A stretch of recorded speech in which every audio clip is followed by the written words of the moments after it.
My name is Clara, and my story begins in a house that always seemed too small for the energy it held. Life buzzed with laughter, tears, and the patter of restless feet. But beneath the noise lay a quiet truth. Love in our family wasn't shared equally. I was the second of 4 children, sandwiched between my older brother, Ethan, and my younger sisters, Sophia and Emma, who arrived when I was already stepping into my teenage years. From an early age, I learned what it meant to bear responsibility.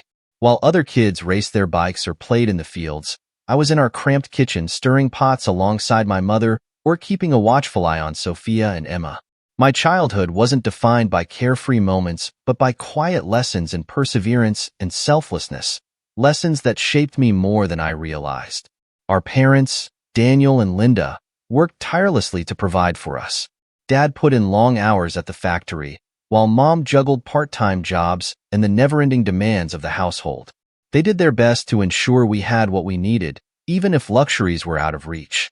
Yet, one thing was always clear. Ethan, the oldest, held a special place in their hearts. "Ethan's carrying on the family name," Dad would say, his voice brimming with pride as he tousled my brother's hair. That pride echoed through the years, a constant reminder of who the favored child was. It wasn't that I wasn't loved, I was. But love in our house came with shadows of comparison, and Ethan's shadow loomed large over the rest of us. As the years passed, my role in the family solidified. Responsibility became my constant companion, shaping me in ways I didn't fully understand at the time.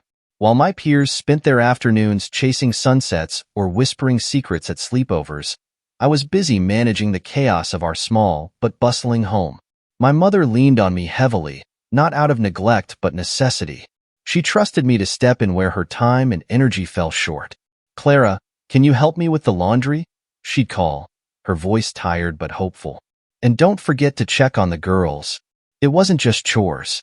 I became a stand-in parent for my younger sisters, Sophia and Emma. I combed their hair, soothed their tears, and helped them with their homework. Emma, with her wild imagination and endless questions, kept me on my toes. Sophia, quieter and more introspective, sought comfort in my presence during the nights when the house felt too loud. I didn't resent it, not really. These moments taught me patience and empathy.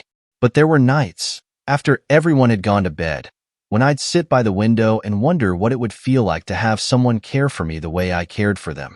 I loved my family, but the weight of being needed often overshadowed the joy of simply being. My brother Ethan, meanwhile, seemed to live in a different world. He was free to come and go, unburdened by the responsibilities that tethered me. He'd ruffle my hair in passing, call me Little Miss Boss, and flash a grin that was equal parts charming and infuriating. He never noticed the quiet envy behind my smile. By the time I turned 18, I was desperate to carve out something for myself. High school had been a blur of academics, part-time jobs, and caring for my sisters. When graduation day arrived, my parents handed me a heartfelt card and a promise. They'd saved what they could to help with college. It wasn't much, but it was enough to kindle a spark of hope. Ethan's graduation had been different. Dad had beamed with pride, handing him the keys to a second-hand car. "You've earned this, son," he'd said, his voice thick with emotion. For me, there were no car keys, no grand gestures, just a quiet nod and a reminder of the family's limited means. I swallowed the sting and focused on the future. With careful consideration, I chose to study finance. I told myself it was practical, a path that promised stability. But deep down, I also wanted to prove something, not just to my family, but to myself. I wanted to show that I could succeed, that I could carry the weight of my dreams without faltering. College was a whirlwind. Days were spent in lectures, nights in the library, and weekends juggling part-time jobs to cover what my parents couldn't. The city was vast and impersonal, a sharp contrast to the familiarity of home. Yet, in the quiet moments between classes and shifts, I began to find pieces of myself. Despite the distance, I stayed connected to my family. Mom's calls were a lifeline, her voice filling the empty spaces of my small dorm room. Sophia's starting middle school, she'd report with pride. And Emma just won a ribbon for her art project. Dad would chime in with a gruff, "Keep working hard," before passing the phone back to Mom. Ethan, however, was a ghost in these conversations. Mom would mention him in passing. Ethan got a promotion at the company, but he never reached out directly. I told myself it didn't matter, that I didn't need his validation. But on the rare nights when loneliness crept in, I'd wonder why he never thought to call. Through it all, I pressed forward. I studied harder, worked longer hours, and clung to the belief that all the sacrifices, mine and my parents, would be worth it. The thought of making them proud, of building a life beyond the confines of our small town, kept me going. Graduating college felt like standing at the edge of a new world. As I held my diploma, my eyes searched the crowd for my family. There they were, Mom waving proudly, Dad standing with his usual reserved expression, and Sophia and Emma cheering loudly enough to drown out the rest of the audience. Even Ethan had made the trip, though he stood at a distance, his arms crossed and a small smile on his face. After the ceremony, Mom wrapped me in a tight hug, tears in her eyes. "You've made us so proud, Clara," she said, her voice trembling with emotion. Dad gave my shoulder a pat, his version of affection, and mumbled, "Good job, kiddo." It wasn't extravagant, but it was enough to make my chest swell with pride.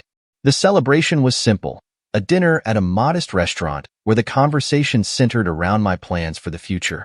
"I'm staying in the city," I told them, explaining my entry-level position at a financial firm. It wasn't glamorous, but it was a start. The city offered opportunities one couldn't find back home, and though the decision weighed on me, I knew it was the right one. Life in the city was demanding. My job consumed my days, with long hours spent analyzing spreadsheets and attending endless meetings. I missed home terribly, but I kept in touch through weekly calls and care packages for Sophia and Emma. They'd fight over who got to talk to me first, their voices lighting up my evenings. Ethan, however, remained distant. Mom filled in the gaps, proudly recounting his successes. "Your brother's doing great in business," she'd say, her voice tinged with pride. Dad would chime in, adding, "He's got a real knack for it." I'd smile and nod, pretending not to notice the familiar ache in my chest. Despite the challenges, I thrived. My work ethic didn't go unnoticed, and within a few years, I earned a promotion.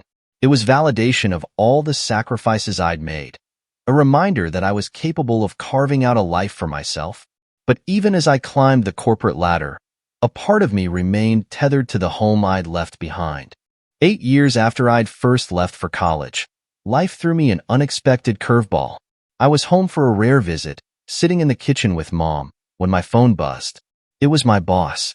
"Clara," he began, his tone serious. "We're opening a new branch in your hometown, and I want you to lead it." The words hung in the air, their weight sinking in. A promotion, one that came with a chance to return home. "Yes," I said without hesitation. "I'm interested." When I shared the news with my family, they were ecstatic. "You can stay with us," Mom insisted, her eyes shining with hope. "It'll be just like old times." Despite my initial hesitation, I agreed. Part of me longed to recapture the sense of belonging I'd missed during my years away. Moving back felt surreal. The house that once seemed so large now felt smaller, the walls closing in with memories of my youth.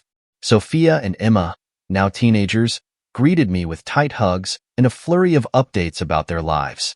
Ethan, meanwhile, had moved out and was engaged to a woman named Evelyn, a name that would soon become synonymous with tension.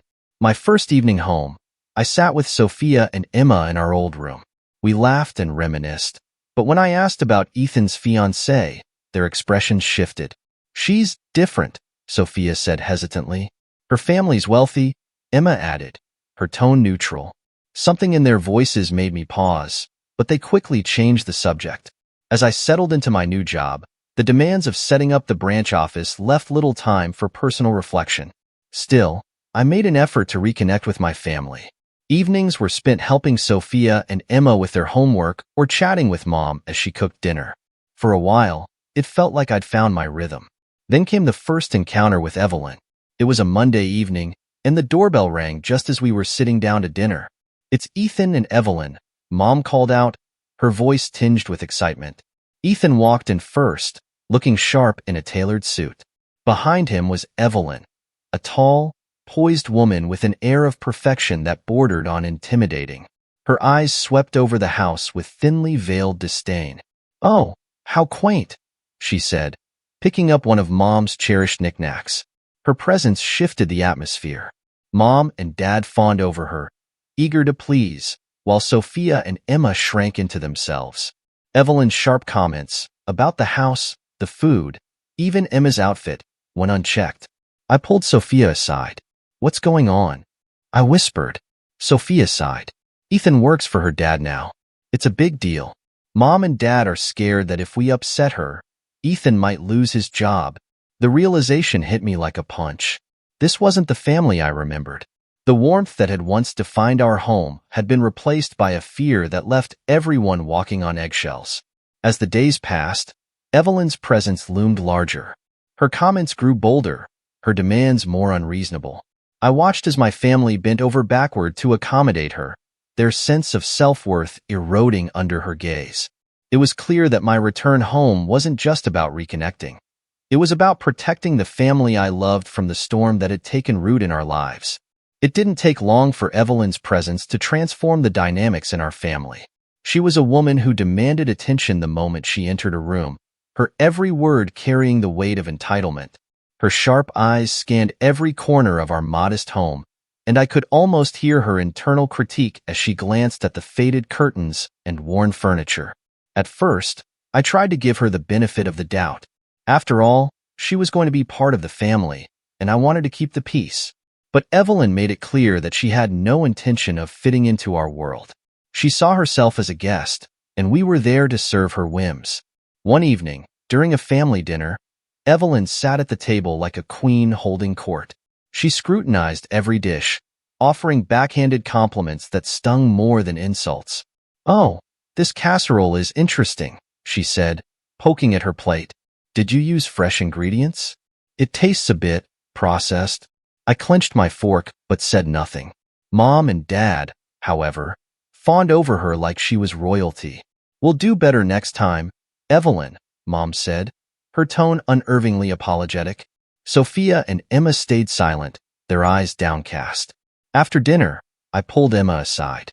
"Why does everyone let her talk like that?" I asked, trying to keep my voice steady. "She's powerful," Emma whispered.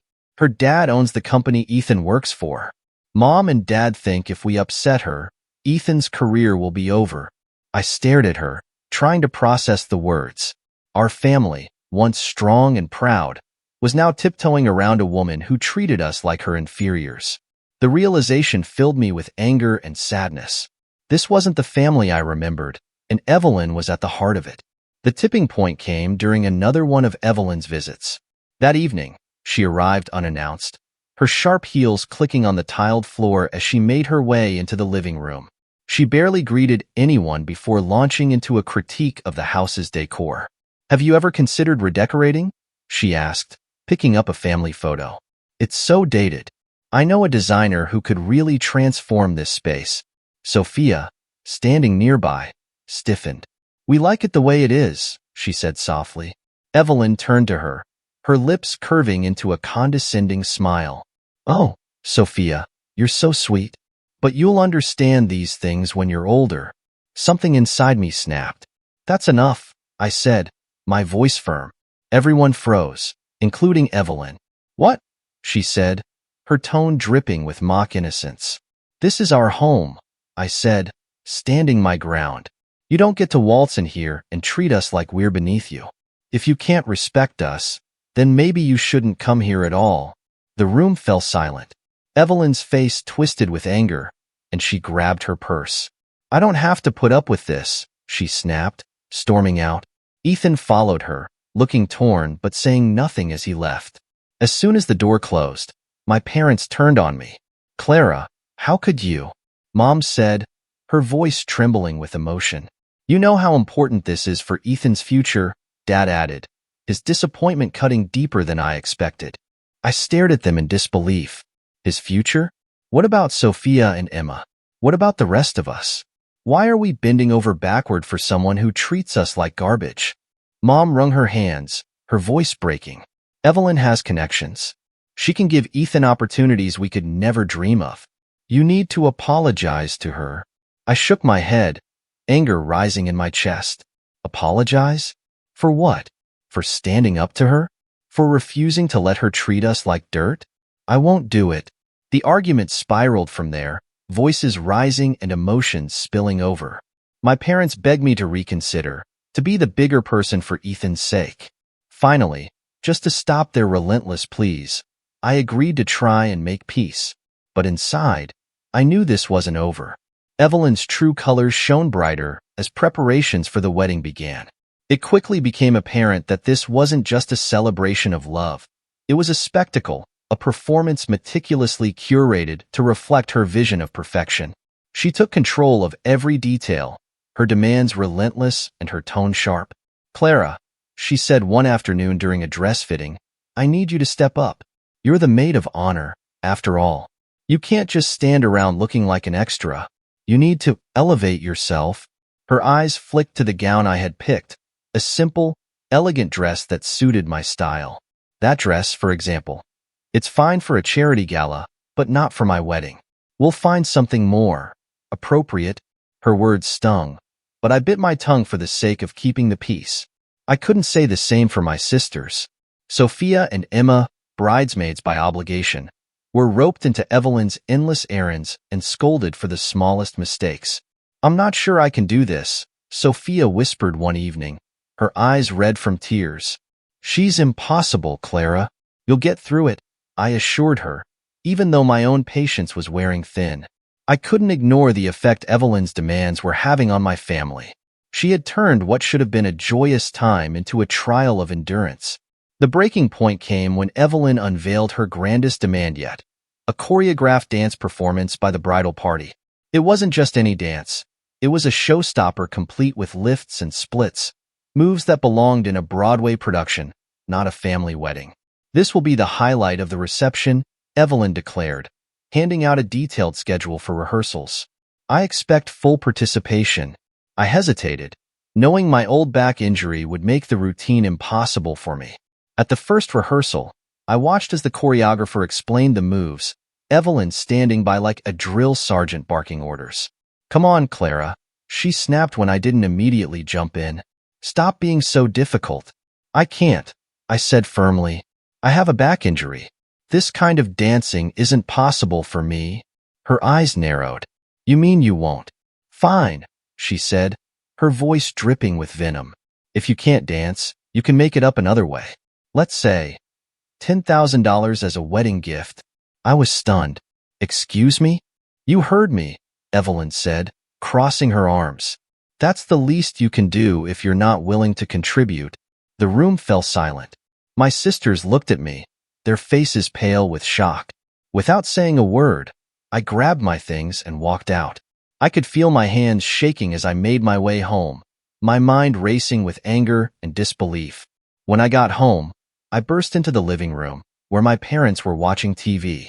They immediately noticed my expression and sat up. "What's wrong?" Mom asked, her voice filled with concern. I didn't hold back. I told them everything. Evelyn's impossible dance routine, her dismissive comments, and her outrageous demand for $10,000. I expected outrage, maybe even support. Instead, I was met with silence. Finally, Dad spoke. "Clara, you need to apologize." I blinked. "Apologize? For what?" "For upsetting Evelyn," he said, his tone stern. "This wedding is important for Ethan's future. You know how much this means to him. So my back injury doesn't matter? My feelings don't matter?" My voice rose with each word. "You're asking me to humiliate myself for her? This isn't about you," Dad snapped. "It's about your brother. Stop being selfish." The argument escalated quickly, voices clashing and emotions spilling over. Mom begged me to reconsider, to think about the family, but I couldn't believe what I was hearing. My parents, the people who had taught me to value kindness and fairness, were now asking me to sacrifice my dignity for Evelyn's approval. That night, I packed a bag. As I zipped it up, Mom appeared at my door, her eyes filled with tears. "Please, Clara," she said softly, "don't do this." I looked at her, my heart breaking. "I have to. I can't stay here and pretend this is okay. The next day, I moved into the apartment my company had offered. It was small and quiet, but it was mine. I tried to focus on work, throwing myself into projects and deadlines. The wedding came and went, but I didn't attend. I spent that day alone, torn between anger and sadness, wondering how my family had come to this. A few days later, my phone buzzed with notifications. Evelyn had taken to social media, spinning a dramatic tale of how I had tried to ruin her wedding. The comments were even worse. Relatives I hadn't spoken to in years chimed in, calling me selfish and jealous. Even Sophia and Emma had liked the post, a betrayal that cut deeper than I wanted to admit. Calls from family followed, each one more accusatory than the last. How could you do this to your brother? Mom cried over the phone. He had everything, and now it's ruined because of you. I tried to defend myself, but it was no use. My parents had made their choice, and it wasn't me. The days after Evelyn's wedding were marked by a deafening silence from my family. My parents, once my biggest supporters, seemed to have turned into strangers. Every call from Mom carried a sharp edge, her voice lined with disappointment. How could you, Clara? She asked more than once. Ethan's life was set, and now everything's falling apart. Dad's words, when he bothered to speak, cut deeper. You've always been jealous of your brother, he said during one heated phone call. Well, congratulations. You got what you wanted. Ethan's future is in ruins. I hung up without replying, their accusations ringing in my ears. The weight of their words pressed on me, but beneath the hurt, there was anger. They couldn't see the truth. They didn't want to. Evelyn wasn't just hurting me. She was tearing the family apart, and they were letting her. Months passed, and I threw myself into work. My apartment became my sanctuary, a small, quiet space where I could rebuild the pieces of my life. I excelled at my job, focusing on the branch's growth and establishing a strong team. My boss noticed, offering praise that helped me feel valued in a way my family never had. Still, I couldn't stop worrying about Sophia and Emma. Our once frequent calls dwindled to sporadic texts. Their replies were short, cautious, as if they feared someone might see them communicating with me. I tried not to read too much into it, but the silence gnawed at me. Then, one rainy evening, a knock at my door shattered the quiet. I opened it to find Sophia and Emma standing there, soaked to the bone, clutching suitcases. Their faces were pale, their eyes red-rimmed.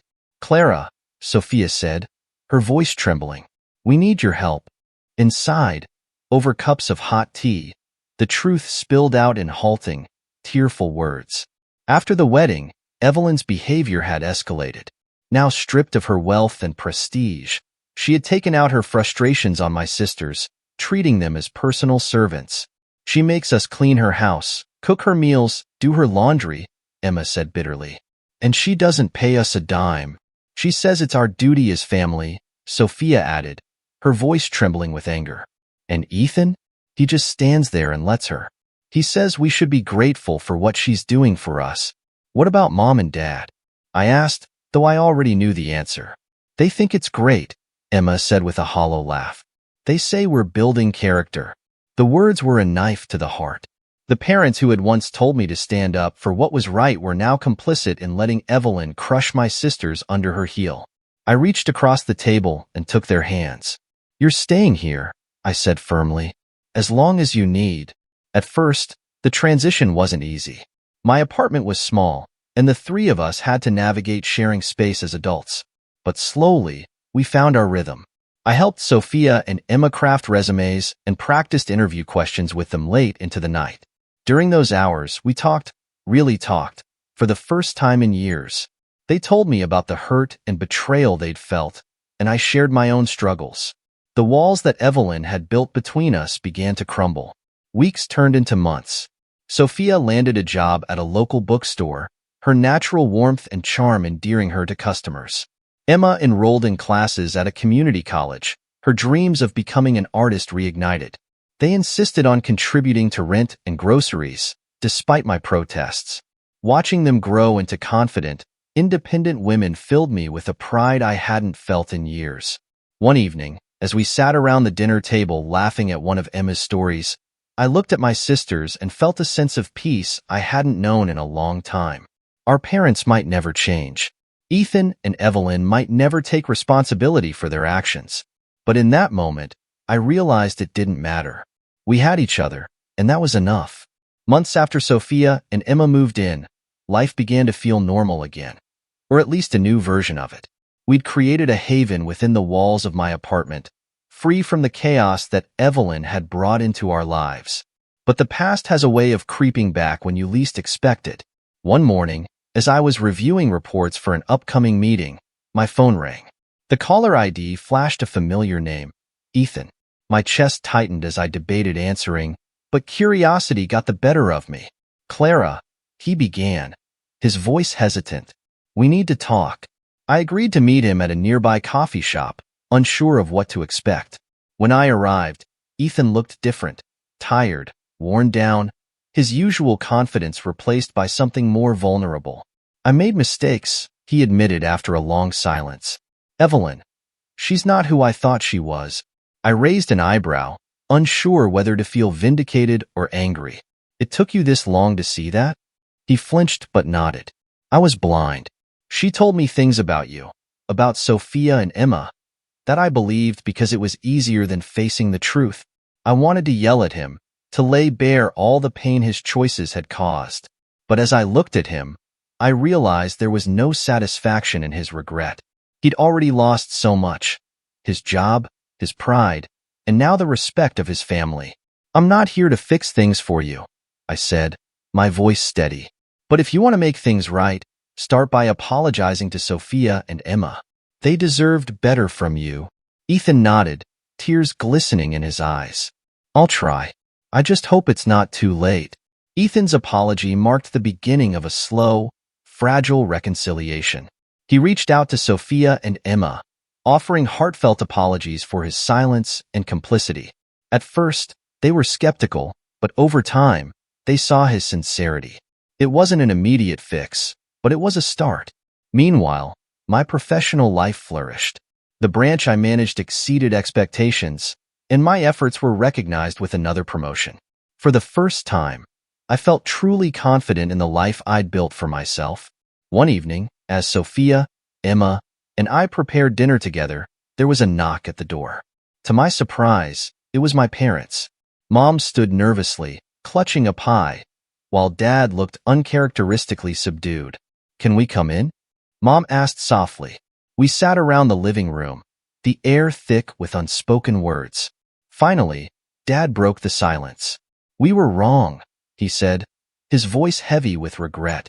"We let Evelyn manipulate us, and we let Ethan's success blind us to what really mattered. We failed you, all of you." Mom wiped away tears. "We just want our family back," she said, her voice trembling. "If you'll let us." It wasn't an easy decision, but I saw the sincerity in their eyes. We agreed to rebuild, one step at a time. It wouldn't erase the past, but it was a chance to create a better future. As the months turned into years, our family found a new balance. Ethan, humbled by his experiences, started over in a smaller, more modest role, free from Evelyn's influence. Sophia and Emma thrived, their confidence growing with each passing day. For me, the journey had been painful, but it had also been transformative. I learned the strength of standing up for myself and the value of forgiveness, not for the sake of others, but for the peace it brought me. One evening, as we gathered around the dinner table in my now cozy apartment, I looked at the people around me. My sisters, my parents, and even Ethan. All of us had faced our struggles, but we'd come out stronger. Life wasn't perfect, but it was ours, and we were finally living it on our own terms. In that moment, I realized something profound. Family isn't about perfection. It's about resilience, forgiveness, and the shared determination to keep moving forward, no matter how difficult the path. And for the first time in years, I felt whole.